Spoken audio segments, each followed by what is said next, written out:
Assalamualaikum warahmatullahi wabarakatuh. May tuaya ka pamagay ng ka ko mga bangsa ko. Kailangan na mapakatiulin tanos so di tano di ka pakapamasa. Kay gira datan mapakatiulin na kasaba panutos sa kalubay tanos iko di tano di ka pakapamasa.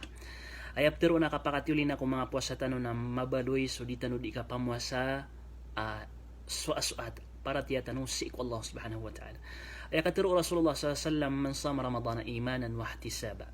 Sa din sa pamasaan niya sa Ramadan sa abuntal nagusabab agya pamasaan niya nun nasabab sang kuta suat yan naguparatian niyan ko Allah subhanahu wa ta'ala ay aptiro na paratiya ko Allah subhanahu wa ta'ala na apya dapan pamasa siya makasi inaakasi karumang kasi wata ka apya dapan pamasa sa mga siringan ka apya dapan pamasa sukaden din o mga Muslim na amay ka makasulod sa Ramadan na sabab sang kuta paratiyan ka ko Allah na apyas kabu na pumasa ka ginani aptiroan aparatiya ko Allah subhanahu wa ta'ala wahtisaba na gumasisinganin ka agyang kutu abalas ang mapapadalam si.